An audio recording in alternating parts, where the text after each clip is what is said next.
La préparation de bonbons gélifiés. Quelques étapes à ne pas négliger. La formulation de l'arôme du bonbon est une étape clé. Chaque ingrédient doit être pesé précisément pour permettre d'obtenir le goût que l'on souhaite. La préparation des bonbons commence par la pesée d'eau et de sucre.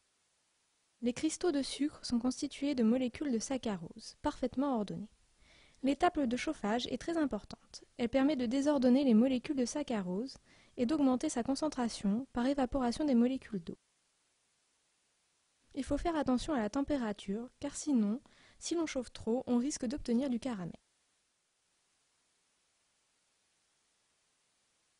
L'ajout de sirop de glucose permet d'éviter la recristallisation du sucre et intervient dans la consistance du bonbon. La gélatine est l'ingrédient le plus important dans la fabrication de ce type de bonbon. Elle est obtenue à partir de collagène issu de la peau, des os ou de la couenne de bœuf ou de porc. À sec, elle est constituée de brins torsadés. Une fois rajoutée, les molécules d'eau sont piégées entre les hélices de la gélatine. Incorporée à chaud au mélange, elle empêche les molécules de saccharose de se rapprocher, ce qui donne une pâte élastique. Le colorant est ensuite ajouté. Quelques gouttes suffisent.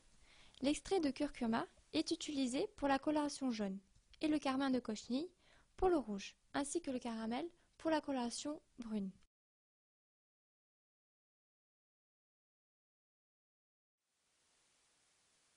La préparation est refroidie à 70 degrés afin d'ajouter l'arôme sans le détériorer. Le mélange est alors fin prêt pour être coulé dans les moules. La gélatine reprenant en masse très rapidement, il faut agir vite et avoir préalablement passé le piston dans un four à 100 degrés.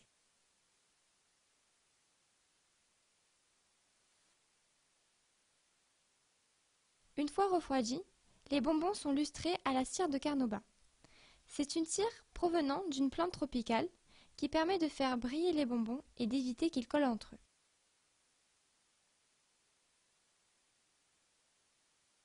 Ils sont alors fin prêts pour être dégustés.